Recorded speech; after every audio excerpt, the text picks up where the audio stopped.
Okay, देखो तो polity के भी हम लोग कुछ लेक्चर्स कवर कर लेते हैं, ठीक है। तो मनी बिल पे बात करते हैं। देखो मनी बिल क्या है हर्ष, समझो। बिल का मतलब क्या होता है? बिल का मतलब होता है लेजिस्लेटिव प्रपोजल, है ना। तुमको कोई कानून बनाना है, मान लो तुम अपने एमपी एमएलए है, तुम लेजिस्लेचर में जाते हो, तुमको कानून बनाना है, तो पहले उसको ड्राफ्ट करते हो। ड्राफ्ट करने के बाद उसको लेजिस्लेचर में इंट्रोड्यूस करते हो, उस वक्त तक वो बिल होता है। बिल का मतलब एक लेजिस्लेटिव प्रपोजल, ठीक है।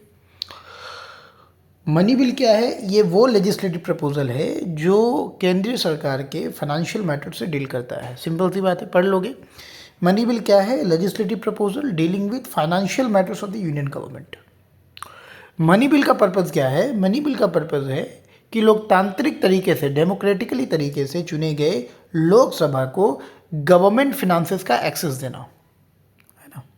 सरकारी खजाने का एक्सेस देना किसको? लोकसभा को। क्यों? क्योंकि लोकसभा में जो लोग होते हैं वो सीधा सीधा जनता के द्वारा चुने गए होते हैं, ठीक है। इससे क्या होता है? इससे गवर्नमेंट स्मूथली चल सकती है। भाई सरकार चलाना है तो पैसा चाहिए, है ना। डिफेंस में खर्च करना है, इंफ्रास्ट्रक्चर में खर्च करना है, गवर्नमेंट एम्प्लॉयज़ को सैलरीज देनी है, कई तरीके के खर्चे होते हैं। वो पैसा कहाँ से आएगा? तो वो पैसा लाने के लिए सरकार को मनी बिल इंट्रोड्यूस करना पड़ता है। समझ में आ रहा है मेरे भाई? और इसमें राज्यसभा को कोई कंट्रोल नहीं दिया गया। तुम ही समझो ना, तुम एक शॉप ओनर है, मान लो तुम शॉप ओनर नहीं है, लेट्स से तुम शॉप में काम कर रहे हो, तुम्हारे ऑनर तुम्हारे पिताजी हैं। अब तुम सोचो कि अगर हर ट्रांजेक्शन के लिए तुमको तुम्हारे पिताजी से परमिशन लेनी पड़े, या हर ट्रांजेक्शन पे तुमको डिबेट करना पड़े, डिस्कशन करना पड़े, उसके बाद वो ट्रांजेक्शन हो, तो क्या दुकान चल पाएगा? नहीं चल पाएगा। वैसे ही इसलिए राज्यसभा को मनी बिल से बाहर रखा गया है। समझ में आ रहा है मेरे भाई? तो ये चीज़ है। दूसरी बात है कि अकाउंटेबिलिटी भी बनी रहती है, क्योंकि लोकसभा में तो वही लोग हैं ना जो सीधे सीधे जनता के द्वारा चुन करके आए हैं, ठीक है। तो यहाँ से तुम 2 पॉइंट याद रखोगे कि सबसे पहले मनी बिल क्या है? ए legislative proposal dealing with financial matters of the union government. और पर्पज़ क्या है? डेमोक्रेटिकली इलेक्टेड लोकसभा को गवर्नमेंट फिनांसेस का एक्सेस देना, ताकि गवर्नमेंट सही से चल सके और अकाउंटेबिलिटी भी बरकरार रहे। भारतीय संविधान में आर्टिकल 110 में हमें इसका जगह मिलता है। और आर्टिकल 110 कहता है कि वो बिल जिसमें जिसमें ओनली प्रोविजंस, याद रखना मेरे भाई, ओनली प्रोविजंस होने चाहिए। किस बात से रिलेटेड? यहाँ पे देखो बातें लिखी गई है। एक, the imposition, abolition, remission, alteration, regulation of any tax. तो अगर टैक्सेशन से कोई प्रपोजल है, अगर मान लो कि सरकार टैक्सेशन में कोई बदलाव करना चाहती है, तो और सिर्फ टैक्सेशन की बात लिखी गई है, ओनली प्रोविजंस है, मतलब ओनली प्रोविजंस के बाद अगर इसमें कोई और मैटर जुड़ जाता है तो कोई ज़रूरी नहीं है कि वो मनी बिल होगा, ठीक है। और कोई बिल मनी बिल है कि नहीं, इस पर भी जो है डिबेट हो जाता है कि सरकार ने गलत तरीके से जो चीज़ मनी बिल के रूप में नहीं होनी चाहिए थी उनको भी मनी बिल के तौर पर रख दिया, ताकि राज्यसभा की स्क्रूटनी से बचा जा सके। अभी समझेंगे, ठीक है। तो ये चीज़ें टोटल 7 इसमें पॉइंट है। हर्ष तुमको याद रखना होगा, पीसीएस में सीधा सीधा सवाल पूछता है। तो पहला तो ये।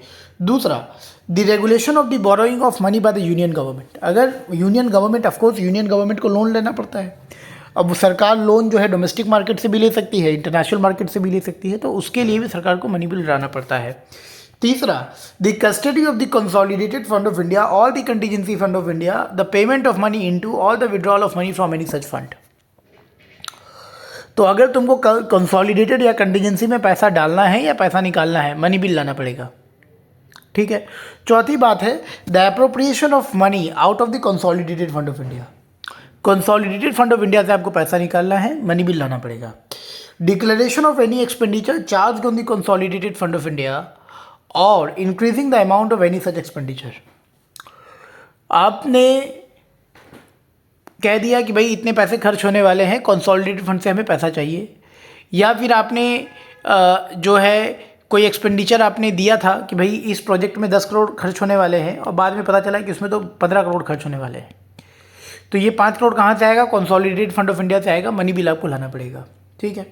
उसके बाद the receipt of money on account of the consolidated fund of India, all the public accounts of India, all the custody और the issue of any such money, और the audit of the accounts of the union और of the state, ठीक है। तो अगर आपको consolidated fund में पैसा, रिसीट का मतलब कि आपको पैसा डालना है, या पब्लिक अकाउंट्स में आपको पैसा डालना है, या इन अकाउंट से संबंधित आपको ऑडिट करना है, ठीक है, तो आपको मनी बिल लेकर के आना पड़ेगा।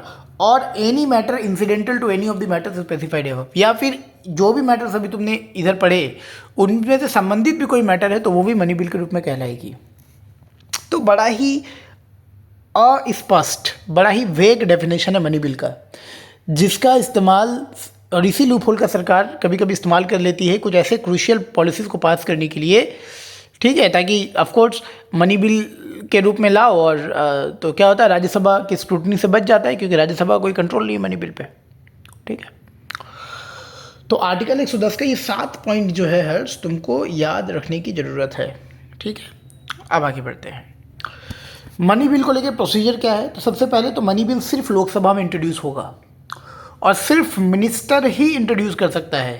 समझ में आ रहा है? इसीलिए मनी बिल जो है वो हमेशा गवर्नमेंट बिल्स होते हैं, क्योंकि मनी बिल को सिर्फ कौन इंट्रोड्यूस करेगा मेरे भाई, मिनिस्टर इंट्रोड्यूस करेगा, और सिर्फ लोकसभा में इंट्रोड्यूस हो सकता है, ठीक है। एक बार, अच्छा, उसके बाद प्रेसिडेंट का भी रिकमेंडेशन जरूरत होता है, मतलब कि पहले प्रेसिडेंट उसको रिकमेंड करेगा फिर वो लोकसभा में जाएगा। समझ में आ रहा? तो ये 3 चीज़ें याद रखना एमसीक्यू के लिए बहुत इंपॉर्टेंट है। तो मनी बिल का प्रोसीजर क्या है कि प्रेसिडेंट के रिकमेंडेशन के बाद वो सिर्फ लोकसभा में इंट्रोड्यूस होगा, उसको तुम राज्यसभा में इंट्रोड्यूस नहीं कर सकते, लोकसभा में इंट्रोड्यूस होगा और कोई मिनिस्टर ही उसको इंट्रोड्यूस करेगा, इसलिए वो गवर्नमेंट बिल जो है हम उसको कहते हैं।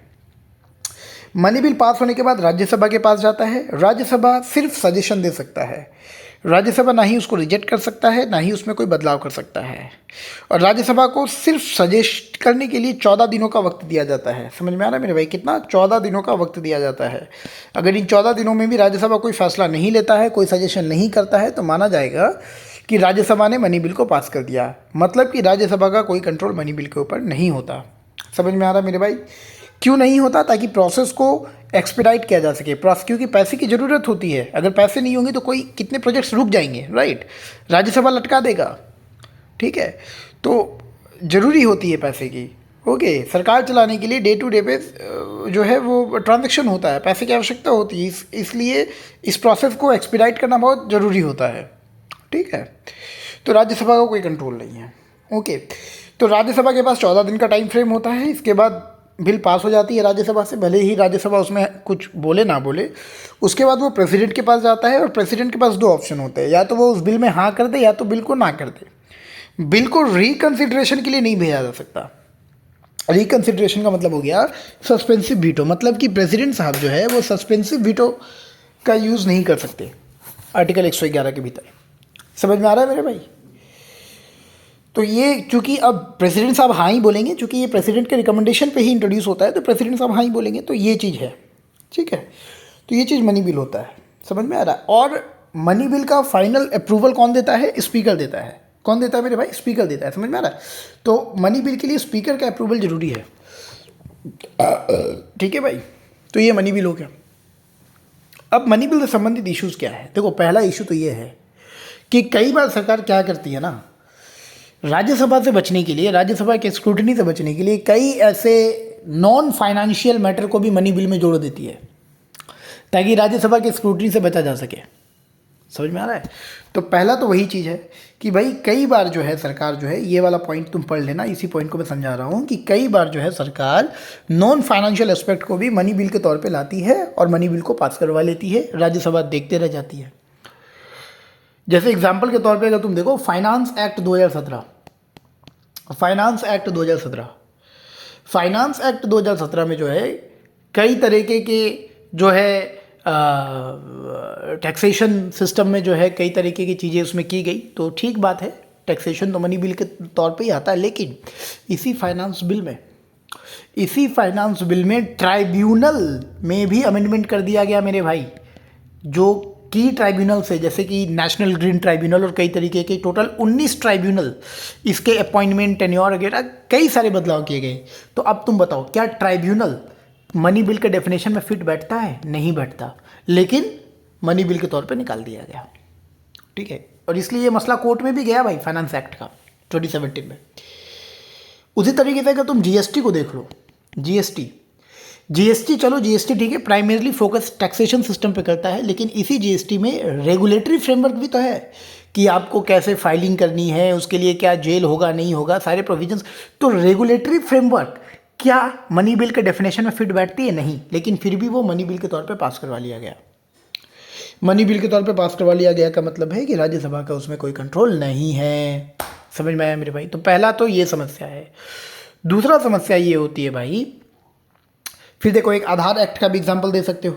आधार एक्ट में, चलो आधार एक्ट में एक तो फाइनेंशियल एस्पेक्ट है कि जो सब्सिडी है वो एक्चुअल बेनिफिशियरी को जाए। तो सब्सिडी क्या है? ये फाइनेंस से ही रिलेटेड है, ठीक है, पैसे से ही रिलेटेड है। लेकिन आधार, इसी आधार एक्ट में किस तरीके से हमारा तुम्हारा सेंसिटिव डेटा कलेक्ट किया जाएगा, बायोमेट्रिक डेटा कलेक्ट किया जाएगा, वो भी प्रोविजंस है। लेकिन ये तो मनी बिल के डेफिनेशन में फिट नहीं बैठता, लेकिन फिर भी मनी बिल के तौर पे पास करवा लिया गया। तो ये इश्यूज़ है। समझ में आ रहा है मेरे भाई? पहला इशू। दूसरा इशू होता है मेरे भाई कि कई बार, समझो दूसरा इशू होता है, देखो मैं नोट्स को देख के नहीं बोल रहा, लेकिन तुमको मैं नोट्स भेज दूंगा, ठीक है। दूसरा जो है, कई बार क्या होता है कि सरकार जब कई सारे ऐसे पॉलिसीज़ को मनी बिल में इंक्लूड कर लेती है जो कि स्टेट्स के भी इंटरेस्ट को इम्पैक्ट करता है, मतलब कि फेडरल इंटरेस्ट को भी इम्पैक्ट करता है। क्या करता है? फेडरल इंटरेस्ट को भी इम्पैक्ट करता है। तो ऐसे पॉलिसीज़ जो फेडरल इंटरेस्ट को इम्पैक्ट करता हो, वैसी पॉलिसी पे अगर राज्यसभा का इंसाइट ना मिले, राज्यसभा की एक्सपर्टीज़ ना मिले, राज्यसभा उस पर बात ना करे, तो फिर कहीं ना कहीं जो पॉलिसी मेकिंग है वो आधी अधूरी रह जाती है, वो पूरे तरीके से कॉम्प्रिहेंसिव पॉलिसी नहीं बन पाती। समझ में आ रहा है? मान लो कि सेंट्रल गवर्नमेंट ने मनी बिल के नाम पे ये बनाया कि देखो भाई ऐसा है, एक स्कीम निकाला और उस स्कीम में बोला कि हम वेस्ट बंगाल की गवर्नमेंट को जो है इस कंडीशन पे, या फिर देखो क्या होता है कि सरकार कई बार क्या करती है कि मनी बिल को इशू करी, ठीक है, मनी बिल के रूप में कोई स्कीम्स निकाले और वेस्ट बंगाल सरकार को मजबूर किया कि आपको तभी हम पैसा एलोकेट करेंगे जब आप हमारे इन पॉलिसीज़ पे काम करोगे। फॉर एग्जांपल, सरकार ने ममता गवर्नमेंट को बोला, वेस्ट बंगाल गवर्नमेंट को बोला कि देखो आपको जो है हम इतना पैसा आपको डैम का एलोकेशन के लिए करेंगे, तो अगर आप डैम बनाओगे तो ही हम आपको इतना पैसा देंगे। लेकिन वेस्ट बंगाल की सरकार देख रही है कि अरे यार डैम कैसे बनाएं, हमारी ज़रूरत तो लोकल जो है वाटर मैनेजमेंट सिस्टम को दुरुस्त करने की है। समझ में आ रहा है? तो हमें लोकल इरिगेशन को ठीक करने की ज़रूरत है, उसके लिए हमें पैसा चाहिए, लेकिन सरकार तो डैम बनाने पे मजबूर कर रही है। तो कई बार ऐसा होता है कि कोई बहुत सारे ऐसे क्रूशियल पॉलिसीज़ होते हैं जो स्टेट गवर्नमेंट को भी इम्पैक्ट करता है, लेकिन राज्यसभा का चूँकि कोई से नहीं है मनी बिल में, तो वो जो पॉलिसी मेकिंग होती है वो उतना ज़्यादा इफेक्टिव नहीं हो पाती, बिकॉज राज्यसभा के इनसाइट से वो पॉलिसीज़ जो है वंचित रह जाती है। तीसरी बात होती है कि सरकार अगर राज्यसभा को बाईपास करने के लिए मनी बिल का सहारा लेने लगे तो फेडरलिज्म जो कि बेसिक स्ट्रक्चर बताया गया है भारतीय संविधान में, कहीं ना कहीं उसका भी कोई मतलब नहीं रह जाता, उसका कोई अर्थ नहीं रह जाता। और चौथी बात है कि आर्टिकल 110 में, मैं ये नोट्स तुमको भेज दूंगा, हर्ष देख लेना, मैं नोट्स नहीं देख रहा हूँ इसलिए ऊपर नीचे नहीं कर रहा ज़्यादा। आर्टिकल 110 में जो मनी बिल की डेफिनेशन दी गई है ना, वो बहुत ज़्यादा वेग है, मतलब बहुत ज़्यादा अस्पष्ट है, ठीक है। जैसे कि आखिरी पॉइंट है कि any matter incidental to any of the matters, तो बहुत ज़्यादा ब्रॉड इंटरप्रिटेशन हो जाता है। ऐसी स्थिति में सरकार इस लूपहोल का इस्तेमाल करती है, किसी भी नॉन फाइनेंशियल एस्पेक्ट को मनी बिल के तौर पे लेबल करके भेज देती है, पास कर देती है। तो मनी बिल से संबंधित ये इश्यूज़ हैं। अब इसको ठीक कैसे करोगे? तो सबसे पहले आर्टिकल 110 में ये जो एम्बिग्विटी है, जो अस्पष्टता है, इसको दूर करने की ज़रूरत है। और ये कैसे दूर किया जाएगा? अमेंडमेंट के माध्यम से मनी बिल के डेफिनेशन को, परिभाषा को और ज़्यादा प्रिसाइज और ज़्यादा रिफाइन करने की ज़रूरत है।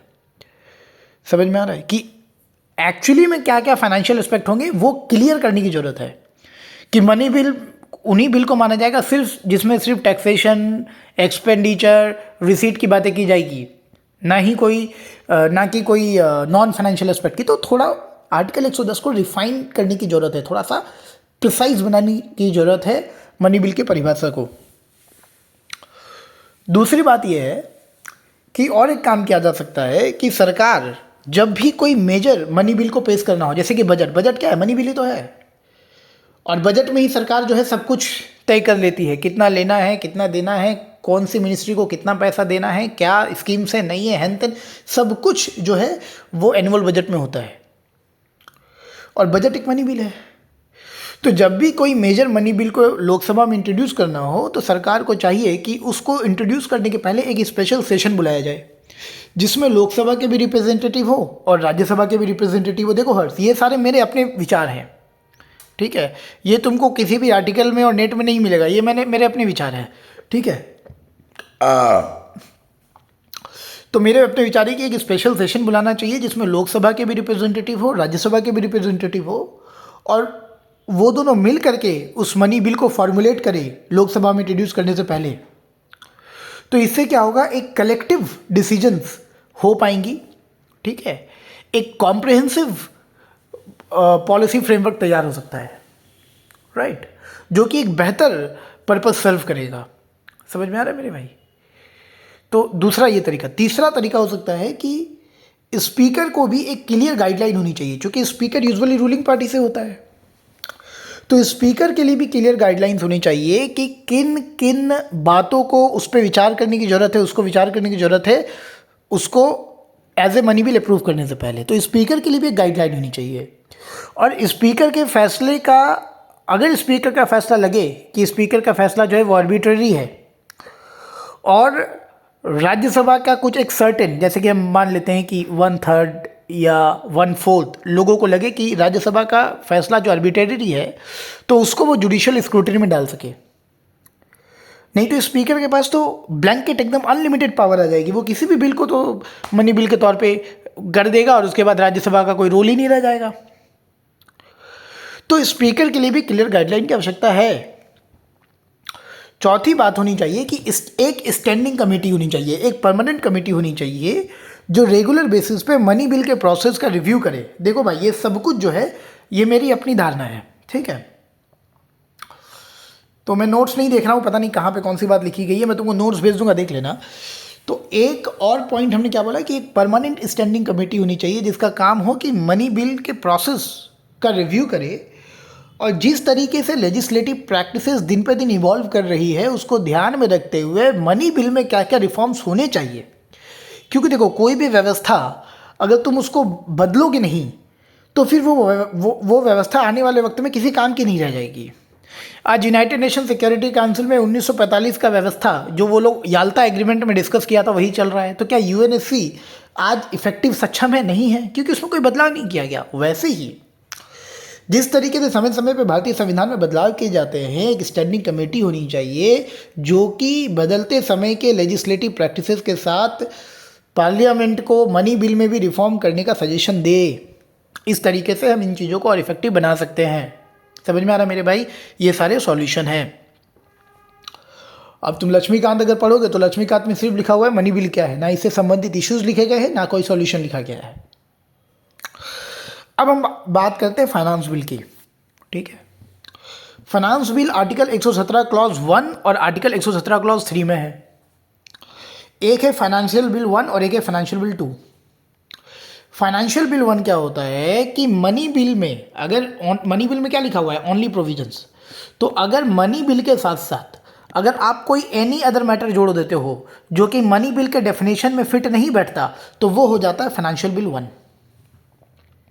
मतलब समझ रहे हो कि मनी बिल प्लस, अगर मनी बिल के साथ साथ अगर आपने कोई और उसमें प्रोविजन जोड़ दिया, हालांकि वो प्रोविजन भी फाइनेंस से जुड़ा होना चाहिए, ठीक है, तो वो होता है फाइनेंशियल बिल 1, और ये आता है आर्टिकल 117 क्लॉज 1 में।